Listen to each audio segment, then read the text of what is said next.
Sunod-sunod na nagka-dengue ang 7 magkakapit-bahay sa isang barangay sa Urdaneta City. Ayon sa City Health Office, dumami ang lamok na may dalang dengue virus sa lugar dahil sa hindi regular na paglilinis ng mga residente. Makibalita tayo kay Lilian Tiburcio ng GMA Dagupan.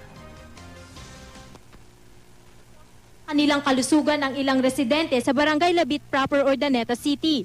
7 magkakapit-bahay kasi sa Zone 1 ang sunod-sunod na na-dengue nitong nakaraang linggo. Ang 2 anak ni Aling Marisa ang unang tinamaan ng sakit. Meet sila. Tapos mga sumunod na araw, mayroon na naman dito sa amin, mga kapitbahay namin. Sunod-sunod na yan. Hanggang ngayon, mayroon po. Tataka nga kami, madam, bakit dito lang naman, madam, sa Zone 1? Si Christian Perlas nakalabas na ng ospital. Umabot raw sa stage 4 ang sakit niya, kaya kinailangan siyang salinan ng 4 na bag ng dugo. Nagkalagnat po. Tapos dumugo po yung ilong ko. Namakit yung tiyan ko.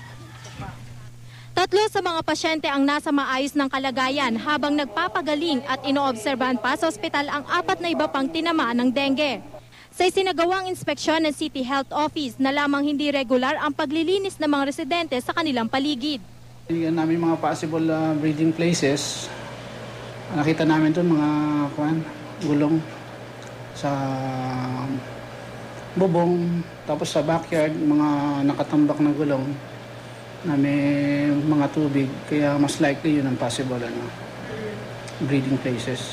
Ayon sa City Health Office, posibleng yung mga gulong na ito ang pinamumugaran ng mga lamok na may dalang dengue virus. Kaya naman matapos yung kanilang inspeksyon kanina, inalis na ng mga residente yung mga nakaimbak na tubig dito at inabisuhan na rin silang i-dispose yung mga gulong na ito.